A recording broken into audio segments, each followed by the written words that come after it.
Fala pessoal, tudo bem? Começa agora mais um Papo Fantástico Podcast. Eu sou o Robson Santos e para conversar comigo hoje, Karen Alvarez. Como vai, Karen? Eu tô ótima, e você, Robson? Beleza. Cara, então vamos começar aí, né? Você já está preparada para a sessão aí de perguntas? Opa, preparada aqui, preparadíssima. Vamos lá, começa. Então tá bom. Karen, eu quero saber quando você começou a escrever e por que você optou pelo terror. Bem, eu comecei a escrever, eu era adolescente ainda, uns 13, 14 anos. E na verdade eu comecei com fanfics de Harry Potter. Hoje dá um pouquinho de vergonha falar isso, né, por causa da autora, mas não vamos entrar nesse assunto. Mas aí eu comecei a escrever as fanfics, né, acompanhando os livros e tal, e eu percebi que eu gostava muito de fazer as histórias terem mais suspense. Naquela época, nas fanfics a gente chamava de angst. Que é tipo angústia, tinha um gênero desse de fanfic e aí na verdade era terror, não era nada mais que terror, né? Fala sobre coisas sombrias e tal. E aí quando eu passei a escrever os meus originais, eu me senti bem mais confortável escrevendo terror. Eu escrevo outras coisas também, já escrevi fantasia, ficção científica, contemporâneo, mas o terror você se sente mais, eu me sinto mais à vontade, sabe? Como se eu estivesse em casa fazendo isso. Acho que é porque eu também sempre gostei muito de terror, sempre gostei de acompanhar filmes, de consumir o terror tanto na literatura quanto em filme, no cinema, em série, etc. E até animes e tal. Então acho que por isso que eu me sinto mais confortável, porque é um gênero que eu acho que é muito sincero, que você passa muita emoção, assim, não que os outros não passem, né? Mas ele desperta muitas emoções. Então, eu gosto bastante. Puxa, que legal. Quando você publicou pela primeira vez e como é que foi? Foi em 2012, em uma coletânea justamente de terror, que foi pela editora Andross. Eu nem sei se essa editora ainda existe. Era uma coletânea com muitos autores, né? E aí teve um lançamento em São Paulo, então foi aquela coisa, né? Aquela emoção de primeira vez que meu nome tá num livro, que eu tô vendo aqui impresso e tal. Foram 2 contos de terror que eu publiquei nessa coletânea. E aí depois, no final do ano, foi quando a Amazon entrou no Brasil com o KDP. E aí eu já aproveitei e, junto com uma amiga, fiz um livro de terror também. Uma antologia, tá disponível até hoje na Amazon para comprar. É a Noites Negras de Natal e Outras Histórias. Tem 2 contos meus de terror e 2 dessa minha amiga, Melissa de Sá. E 2 contos são relacionados ao Natal. Então, para quem quiser uma leitura natalina, assim, mais pra frente. E aí, por isso que quando eu falo que começou na Amazon e tal, eu falo que quando eu comecei era tudo mato, né? Porque a Amazon era muito pequena aqui no Brasil, né? Agora tá pegando tudo, né? Todas as fatias de mercado. Vende até desde cereal até bebida alcoólica. Mas eu comecei lá nessa época. Então foi em 2012. Eu vi também, né, que eu andei lá consultando, né, olhando o seu site, e você participa de diversas antologias. Como é que é a sua relação com esse tipo de publicação, Karen? Eu acho as antologias muito importantes, principalmente para quem está começando, porque é um espaço que você encontra, né? Então, muitas editoras, elas lançam esses editais com um tema para você enviar. Então, você tem aquela oportunidade de entrar em algum lugar, né? Porque às vezes é difícil você simplesmente pegar o teu romance ou o teu livro de contos e enviar para uma editora e ver se aquilo vai dar certo ou não, né? Se aquilo vai ser aceito ou não. Quando você envia diretamente um conto que foi solicitado, né, num edital aberto, assim, eu acho que você tem mais chance tanto de você se aprimorar, de você escrever uma história já com uma base, né, com um tema, né, por exemplo, eu já escrevi desde vilãs até histórias medievais, e aí você vai direto naquele tema, e aí você pode treinar a sua escrita, e também é uma oportunidade grande de entrar numa editora, de conhecer outros autores, né, de fazer contatos. Então eu acho isso bem bacana. Eu gosto bastante de antologias. Por isso que você viu, né, no site eu nem coloco todas, porque acho que fica cansativo. Mas eu tenho muitas antologias. Eu acho que é mais de 15, assim, que eu tenho contos em cada uma delas. Bacana. Karen, eu também noto que você é bem ativa nas redes sociais, em especial no Twitter, que é por onde eu te acompanho mais. Então a minha próxima pergunta é: qual a importância das redes sociais na vida do escritor hoje? Eu acho que é uma ferramenta tão importante quanto lápis e papel ou o seu processador de texto que você usa para escrever o seu texto, porque sem leitores, um autor, ele tá pela metade, né? Eu não vou dizer que ele não é um escritor sem leitores, né? Mas ele tá, é como se estivesse faltando um pedaço. Então, as redes sociais aproximam a gente deles, né? E divulga o nosso trabalho. Se você não divulgar hoje pelas redes sociais, é difícil. Aquela figura que a gente sabia antigamente do escritor ermitão, que ficava lá na casinha no meio do nada, só escrevendo, não existe mais, é muito complicado. Eu acho que se eu pensar agora quem é assim, talvez, sei lá, a Helena Ferrante é assim, né? Que ela não quer divulgar a sua identidade, mas você sabe de alguém que seja assim? Não, hoje é difícil, né? É muito difícil. Você tem que estar sempre lá. E eu acho que você tem muita responsabilidade ao falar assim nas redes, né? Claro que a gente compartilha um pouco da nossa vida, porque as pessoas gostam de saber, mas responsabilidade porque você tem muitas pessoas ali que podem se ferir, se ofender e não vai estar erradas, né? A sua palavra atinge muita gente, e além dos livros, né? Então a gente tem que ter, mais do que responsabilidade, acho que é empatia, né? De pensar que você está falando para todo tipo de pessoa ali. E conta que é muito gostoso você ter esse contato com os leitores, né? E é através das redes sociais, não tem muito outro jeito, ainda mais agora na pandemia, né? É verdade, hoje você não tem mais como estar nas feiras, né, nos eventos. Exatamente. Entre os seus livros, existe um que me chamou bastante atenção. É o Jornada para Farlands, uma aventura não oficial do Minecraft. Parece aí um ponto fora da curva. Você podia falar um pouco sobre ele? Realmente ele é um ponto fora da curva. Mas eu gostei muito de fazer. Ele surgiu porque o meu editor, na época, ele me pediu. Ele falou, ele sabia que eu jogava muito videogame, que eu sou gamer, eu jogo vários videogames e tal. E aí ele falou assim, como gosta de jogar, esse livro tá fazendo, o jogo tá fazendo muito sucesso na época, naquela época do boom de Minecraft, né? E aí ele falou, eu queria fazer um livro infanto-juvenil pra essa galerinha, né? Você pode fazer? E aí foi uma loucura, porque apesar de eu jogar, eu não jogava Minecraft. Então aí eu comecei a jogar, aí instalei no meu celular, comecei a jogar, a pesquisar, a ver vídeos, e eu fui gostando, e aí depois eu escrevi o livro. Aí eu fiz uma aventura de 2 garotos, um menino e uma menina, que acabam entrando no jogo. Eles se conhecem da escola, eles se estudam juntos e eles se detestam, só que quando eles entram no jogo eles precisam se ajudar, só que eles não sabem que um é o outro, porque eles têm avatares diferentes e eles precisam salvar um outro usuário que está nesse lugar, que é Farlands, que é o final do mapa, é quando o mapa ele crasha, ele termina. Então ele tá ali bugado no final do mapa. E aí eles precisam salvar esse usuário que tá lá. Mas foi muito divertido. Eu gostei muito de fazer esse livro, apesar de ser tão diferente, né? Ele não tem muitos. Pouquíssimos elementos de terror, né? Eu acho que eu coloquei uma coisinha ou outra, porque tem uns monstros aterrorizantes no jogo, né?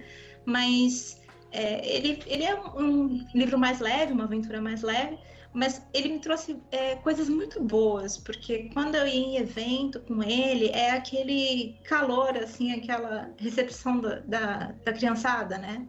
Da garotada, que vem, que te abraça, que te beija, que fala, esse aqui é o primeiro livro que eu vou ler. Aí você não tem preço, isso é maravilhoso. Karen, um outro livro também que acho que tem uma história interessante, né?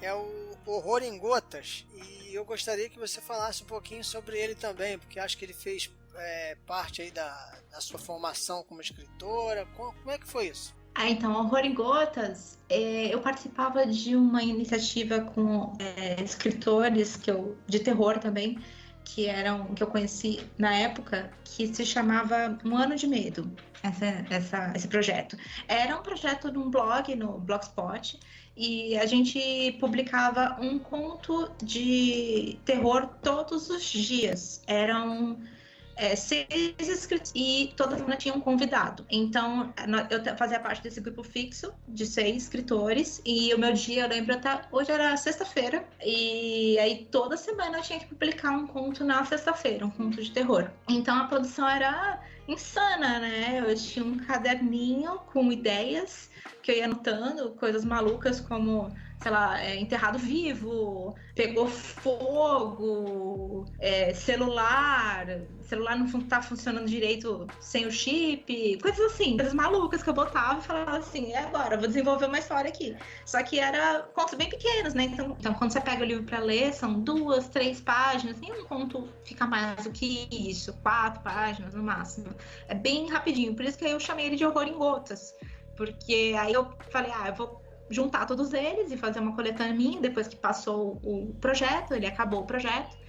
E aí eu juntei tudo e eu pensei, na época tinha dado 30, exatamente. Aí eu falei, 30 dá pra fazer um mês, né? Aí eu falei, você toma um por dia, como se fosse uma cartela de remédios. Aí por isso que eu fiz com a capa desse jeito, com o nome desse jeito.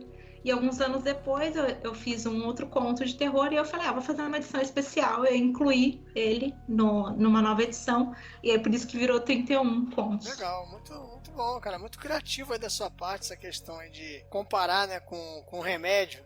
Eu acho que deu certo, porque é um dos meus livros que mais saem na Amazon. Acho que o povo gosta dessa ideia de a cartela e tal, e tomar uma overdose.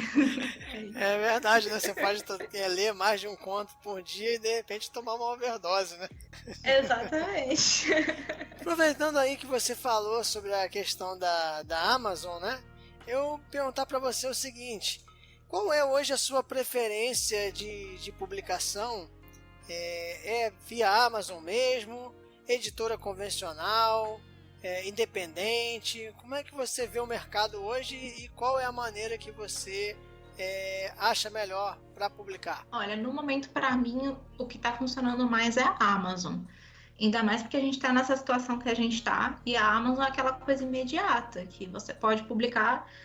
Se eu escrevo um conto hoje, eu posso pedir para passar para um revisor, aí claro, vai ter as etapas, mas talvez eu esteja publicando ele mês que vem, se eu quiser publicar ele por R$1,99, né? Então é uma coisa muito rápida e que você tem um retorno muito rápido, porque a Amazon te dá relatórios de venda mensais e que você vê todo dia o que as pessoas estão lendo, o que elas estão comprando, e a Amazon te paga a cada 2 meses, né? Ela te paga o retroativo de 2 meses anteriores. Então é tudo muito instantâneo, né? Coisa que é diferente numa editora tradicional. Numa editora tradicional, primeiro que você ganha menos, porque numa editora assim você pode ganhar de 5% até 15% dos direitos autorais sobre o preço de capa. Agora na Amazon você começa ganhando 30% e você pode ganhar até 75%, dependendo da publicação que você faz, do preço, ou ser exclusiva, etc.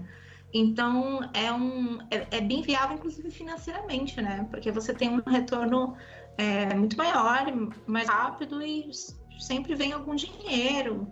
O que é importante, né, pra gente, né? O escritor também come para conta, né? Então, precisa ter isso, né? Eu gostei muito das coisas que eu publiquei em editora também. É outra situação, né? Você vê ali o livro físico saindo, você participa de eventos, alguém que cuida do livro para você, né? Você não tem toda a responsabilidade da autopublicação. Então, são situações diferentes, né? Eu acho que cabe cada projeto ir para a situação que seja mais viável. Eu tenho um projeto original agora que está com a minha agência, a Agência Mag, e esse projeto, eu olho para ele e falo, esse projeto aqui eu gostaria que um dia fosse parar numa editora tradicional. Ele é outra coisa, mas às vezes eu pego uma outra história, uma novela, um conto e falo, não, esse aqui já pode ir para a Amazon, a gente pode ter um retorno mais rápido com ele. Então acho que depende da situação. Agora, a publicação independente, assim, de Catarse e tal, essa ainda não tive coragem. E admiro muito quem faz, porque eu acho muito interessante uma campanha de financiamento coletivo, mas apoio totalmente. Já apoiei várias. Hoje é uma coisa que está bem alta, né? O Catarse, né? Sim, é uma maneira muito boa de diversificar e de expandir os horizontes e renovar o mercado, né? Tem muitos, não só autores independentes, como editoras usando o Catarse, e está funcionando muito bem. A gente precisa realmente repensar o mercado, né? A gente está vendo, mesmo antes da pandemia, o mercado passando por várias situações, né? Como as livrarias, que não estavam pagando as editoras e elas quase quebrando aí. Então, a gente precisa repensar um pouco mais o mercado e talvez essas saídas sejam algumas saídas que a gente possa tomar, né? Como o Catarse, por exemplo, os financiamentos coletivos. Por exemplo, tem agora um financiamento coletivo que é o Mais Livros, pelo Catarse, que é para ajudar justamente os autores independentes, as editoras independentes, os livreiros independentes, na situação que a gente está vivendo aqui do Covid. Então, grandes instituições como a própria Amazon, editoras, a ABERT, que é uma associação de escritores de terror, eles se juntaram para fazer esse financiamento coletivo para poder ajudar as pessoas que estão numa situação difícil, né? As pessoas do mercado que estão numa situação difícil, né?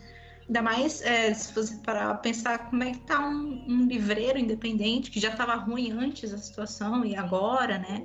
Então, eu acho muito importante. Eu não tive coragem sozinha fazer um Catarse ainda, mas todo projeto que eu vejo, eu considero apoiar ou divulgo, porque é uma saída muito interessante e que está funcionando. É verdade. Você estava falando da questão aí do mercado, né, que passou por essa dificuldade, e recentemente a editora Leia, ela deu uma declaração que fez polêmica aí, né, no meio, principalmente no meio da literatura fantástica, porque ela disse que a literatura fantástica estava em retração. E eu gostaria de saber qual é a sua opinião sobre essa declaração.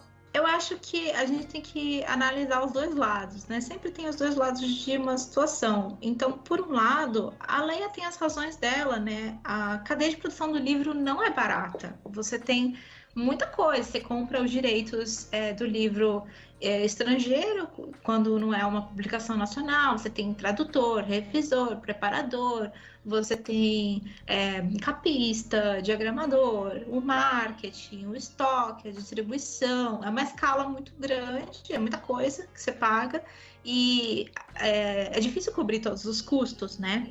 Ainda mais que a gente está vindo de uma crise econômica que está se arrastando e só piorando agora com a pandemia, né? Então, realmente é difícil. Ao mesmo tempo, tem muita gente escrevendo, lendo e publicando, principalmente no cenário independente, tanto de autores quanto de editoras, que estão nesse nicho do fantástico, né? Que estão investindo nesse nicho. Então, você tem uma galera, uma comunidade que só cresce e que é muito apaixonada, mas aí vem a pergunta de 1 milhão, né? Será que essa comunidade é o suficiente para alimentar tudo isso, para poder... porque a gente está falando de um sistema capitalista em que o livro é um produto e ele precisa gerar lucro, né? Então, será que a gente consegue toda essa comunidade que é maravilhosa, só que será que ela vai conseguir pegar todo esse espaço aí e cobrir os gastos, cobrir os custos e gerar lucro, né? E sem contar que tá difícil para todo mundo, né? Então, não é uma situação fácil para ninguém. É o que a gente estava falando antes. Talvez seja a hora da gente repensar, da gente se reinventar, do mercado se reinventar, de procurar alternativas, como a gente estava conversando agora do Catarse, trazer o leitor para ele ser mais participante nas histórias, nas produções, para fazer encontrar maneiras de cativar, de trazer novos leitores, de gerar mais leitores, tanto de leitores de quaisquer livros, principalmente de fantasia nesse caso, né? Tem um projeto bem legal que, inclusive, eu estou participando, que é da editora Corvos, no Catarse. É um financiamento recorrente em que você paga um valor módico, 7, 10 reais, e você recebe 2 contos de terror por mês. E o interessante desse projeto se chama Sintonia Mortal. É uma rádio que é de terror, que conta histórias, e talvez o ouvinte possa participar da história, enfim. Mas o que eu achei bem interessante é que você tem uma opção de recompensa que você paga um pouquinho mais e você pode ser um personagem em um dos contos. Então isso chamou muita atenção do pessoal. Quando saiu o primeiro conto recentemente, que era um conto da Clara Madrigano, e aí foi revelado quem era o apoiador que ia ser homenageada no caso, era Boa Noite Anastácia, o nome do conto. Poxa, foi todo aquele auê, né? A pessoa ficou emocionadíssima, ficou feliz quando ela leu, falou que se arrepiou toda e tal. Então, fica essa expectativa, né? Quem será o próximo que vai estar lá, que vai passar por isso? A gente precisa encontrar maneiras de trazer o público, cativar ele e talvez fazer ele ser até mais participante nessa cadeia, né? Ainda mais que a gente tem as ferramentas de redes sociais e tal, e todo mundo quer participar agora das coisas. Então, talvez seja a hora da gente pensar em outras saídas, né? Ninguém tem todas as respostas, mas a gente pode ir tateando. E Karen, falando ainda um pouco aí dessa questão do mercado, né, da literatura fantástica, e o terror, né, o gênero terror, como é que você anda vendo ele aí? O gênero terror, puxando do que a gente falou da literatura fantástica, se a literatura fantástica é um nicho, o terror é o nicho do nicho, né? É menos ainda, né? E, infelizmente, a gente ainda tem essa cultura aqui no Brasil de achar que isso não só com terror, mas com literatura fantástica e ficção científica, enfim, a ficção especulativa de que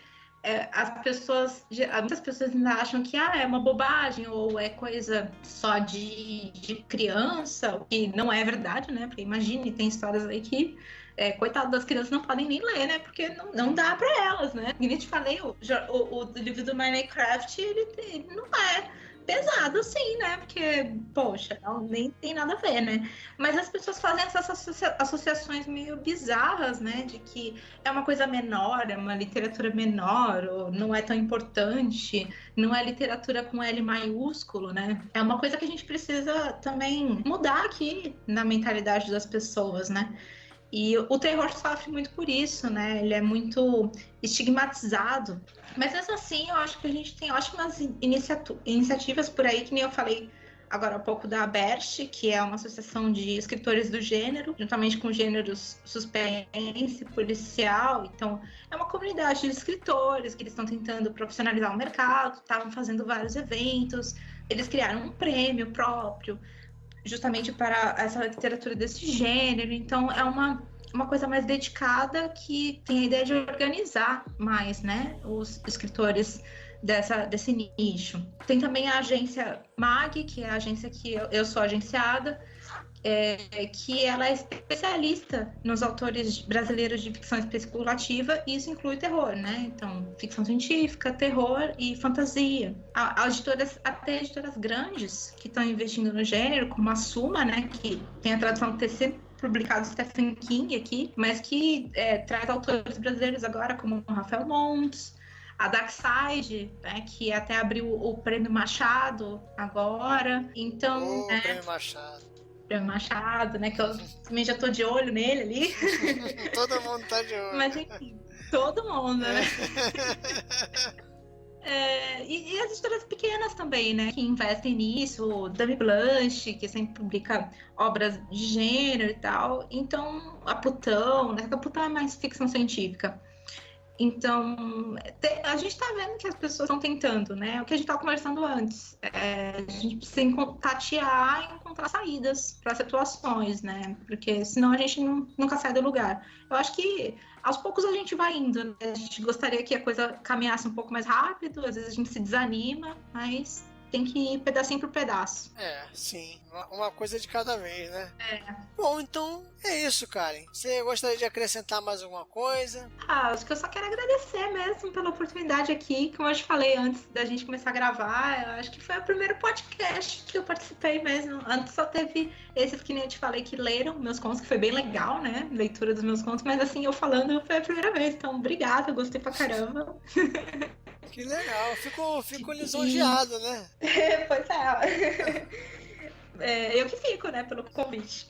Pedir pro pessoal aí me acompanhar nas redes. Eu tô, que nem você falou mais cedo, eu tô bastante no Twitter. Meu Twitter é @Karen_Alvarez. O Instagram é a mesma coisa também, @Karen_Alvarez. Alvarez com S. E entra lá no meu site, www.karenalvarez.com.br. E é isso, obrigada, gente. Valeu então, Karen. A gente se vê numa próxima aí, né? Espero que você possa voltar ao nosso programa. E foi um prazer te conhecer e conversar com você. Foi um prazer te conhecer também, Robson. Valeu mesmo.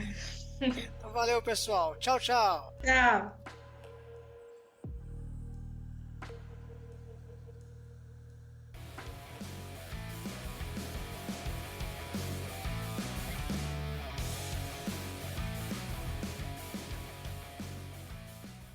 E aí, pessoal, tudo certinho? Gostaram do programa? Espero que sim. Então, alguns recadinhos bem rapidinhos. Em primeiro lugar, quero agradecer a todos que têm ouvido o programa, agradecer também aos que vêm curtindo a nossa página no Facebook. Peço que vocês ajudem a divulgar o podcast nas redes sociais. Peço que, além de ouvir, comentem, mandem sugestões, participem do podcast de maneira mais efetiva. Todas as informações sobre a Karen estarão no post do Papo Fantástico. Ela não falou no programa, mas além de escritora, ela também faz leitura crítica, copydesk e outros serviços editoriais. Mudando de assunto, quero divulgar aqui o projeto da editora Clock Tower, que está no Catarse. É o livro Além da Imaginação e do Tempo, do autor Clark Aston Smith, contemporâneo a Lovecraft e a Robert E. Howard, ou seja, um escritor das Pulp Magazines. E o link para adquirir o livro você também encontra no post deste programa. Mais uma vez, o meu muito obrigado e até a próxima semana. Um abraço!